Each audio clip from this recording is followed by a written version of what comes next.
धन्य धन्य हो गए, सभी के रोंगटे खड़े हो गए। आज की वीडियो में एक बहुत बड़े चमत्कार की जानकारी आपको देने वाले हैं, जो हाल ही में अयोध्या राम मंदिर में हुआ है। दोस्तों, आगे बढ़ने से पहले अगर आप एक सच्चे राम भक्त हैं तो वीडियो को लाइक करके कमेंट बॉक्स में जय श्री राम जरूर लिखें। दोस्तों, ऐसा कहा जाता है जहां पर भी राम कथा होती है वहां पर जो सबसे पहले आते हैं और कथा समाप्त होने के बाद सबसे अंत में जाते हैं, वे हमारे प्रिय हनुमान जी होते हैं। यानी कि जब भी और जहां भी प्रभु श्री राम से जुड़ा कोई भी कार्यक्रम होता है वहां हनुमान जी जरूर होते हैं।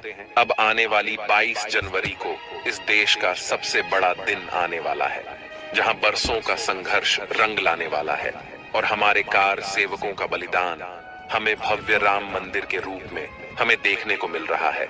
ऐसे में को होने वाली प्राण प्रतिष्ठा से पहले अयोध्या में कई सारे चमत्कार देखने को मिल रहे हैं, लेकिन अब जब इतना बड़ा प्राण प्रतिष्ठा का समारोह अयोध्या में होने जा रहा है तो इस बात की तो गारंटी है कि किसी न किसी रूप में हनुमान जी वहां पर जरूर मौजूद होंगे। और वही एक बड़ा चमत्कार अब अचानक से अयोध्या में देखने को मिला है। 22 जनवरी को होने वाले बहुप्रतीक्षित कार्यक्रम से पहले अयोध्या में 7 दिन के वैदिक अनुष्ठान शुरू हो गए हैं। जैसे जैसे प्राण प्रतिष्ठा का दिन नजदीक आ रहा है, राम भक्तों का उत्सुकता बढ़ रहा है। करीब 500 साल बाद राम लल्ला का गृह प्रवेश हुआ है। भारी सुरक्षा के बीच मूर्ति मंदिर परिसर में लाई गई। हनुमान गढ़ी के सामने सैकड़ों श्रद्धालु सड़क के दोनों तरफ खड़े रहे। भारी पुलिस बल और दर्जनों गाड़ियां मूर्ति वाले ट्रक के साथ चलती रही। मौके पर मौजूद श्रद्धालु इस मौके पर भावुक हो गए।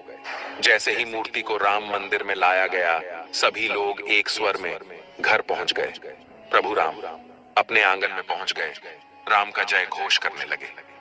राम लल्ला की मूर्ति को गर्भगृह में स्थापित किए जाने की प्रक्रिया चालू है। इसी बीच अरुण योगीराज ने जो 51 इंच की मूर्ति गढ़ी है उसे मंदिर परिसर के अंदर लाया गया, जिसका वजन 150 से 200 किलो है।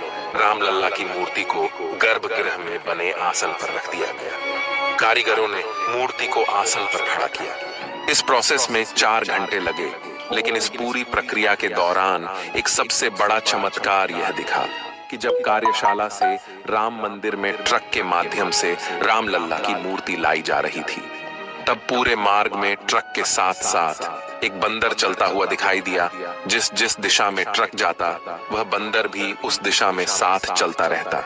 सभी भक्त यह नजर अपनी आंखों से देख रहे थे और उस बंदर को साक्षात हनुमान जी का अवतार मान रहे थे। जय श्री राम, जय हनुमान के जय कर लग रहे थे। और जब क्रेन की सहायता से राम मंदिर परिसर में रामलाल की मूर्ति को उतारा गया है तो गौरतलब बात यह है कि वह बंदर उस समय भी वहां पर मौजूद था।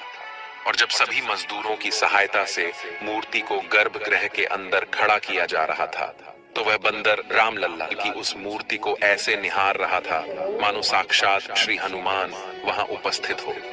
ऐसा कहा जा रहा है मंदिर में पहली बार रामलाल की मूर्ति स्थापित करने के पश्चात वह बंदर अचानक ही कहीं अंतर ध्यान हो गया।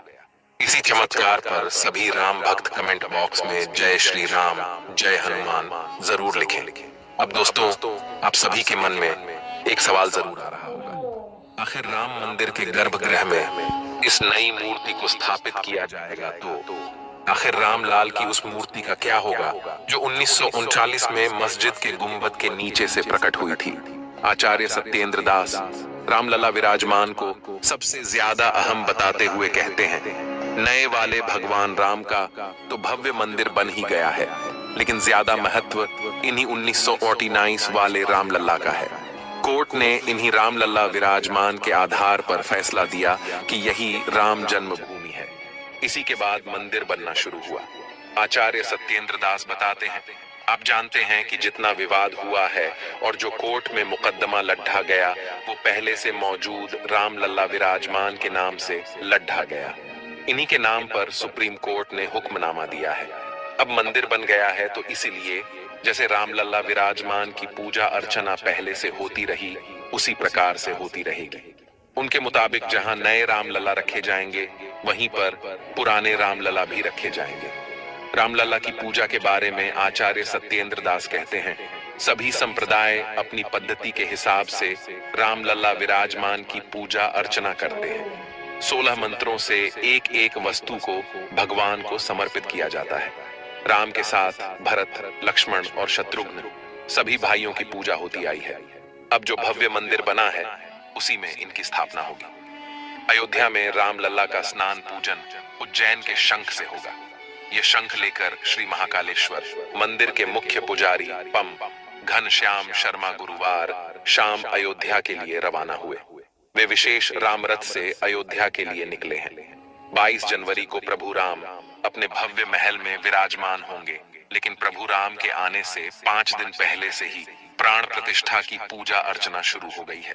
लेकिन प्रभु राम के भव्य महल में पहुंचने से पहले राम मंदिर परिसर में एक और अन्य बड़ा चमत्कार देखने को मिला है, जिससे काफी शुभ संकेत माना जा रहा है।